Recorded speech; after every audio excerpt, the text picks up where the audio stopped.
A firefighter new to the job makes a major faux pas while getting to know his new colleagues. A major faux pas? Holy fake news, Batman. What could it be? What he says was a gesture of goodwill was not received that way at all. Fox 2's Taryn Asher here now to explain why some people were so offended. Wait a minute now, back the tape up. According to the fake news media, we're looking for a major faux pas, something very offensive. It better be newsworthy is all I can say.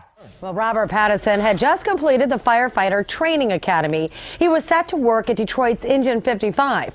He says he brought a watermelon with a pink bow to introduce himself to the crew as a nice gesture. But it certainly wasn't taken that way. Let's see if I got this straight. A fireman shows up to a firehouse with a watermelon and a pink bow and loses his job. But the headline is the fireman was responsible for a major faux pas, something overtly racist. That's how the media spun this. Fired before he officially started. Last Monday, 41-year-old Robert Patterson went to introduce himself to his fellow firefighters at Engine 55 at Joy and Southfield in Detroit. 2nd Battalion Chief Sean McCarty calls it a tradition for firefighters. It's not mandatory, it's voluntary. You come in, you're bearing gifts. You might bring some. The usual gift is donuts. Donuts? Hell, well, I'm pro-law enforcement. I find that offensive. The usual gift is donuts? Are you kidding me? So if you don't bring donuts, you're racist? The guy brings fruit, something healthy, and he's condemned and being called a racist? Keep in mind, the news media started this headline by calling this a major faux pas. And Patterson, a probationary firefighter, decided to bring this watermelon with a pink ribbon on top.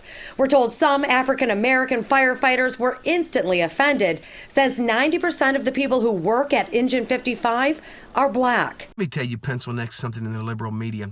If I show up for the job, I'm coming with watermelon, fried chicken, cracklings, pork rinds. I'll even bring a bowl of rice, some fish, and a case of chimichangas. That's not racism where I come from. That's feeding. People got to eat. All colors got to eat. But you're allowed to bring in whatever you want to bring in. No, sir, that's not true. You cannot bring whatever you want because you fired the man for bringing a watermelon. When you get your first detail to a firehouse, you know pretty much what you're getting yourself into. So I would have to say, it was probably a bad call. Is it racially insensitive to bring a watermelon into a firehouse? To some people.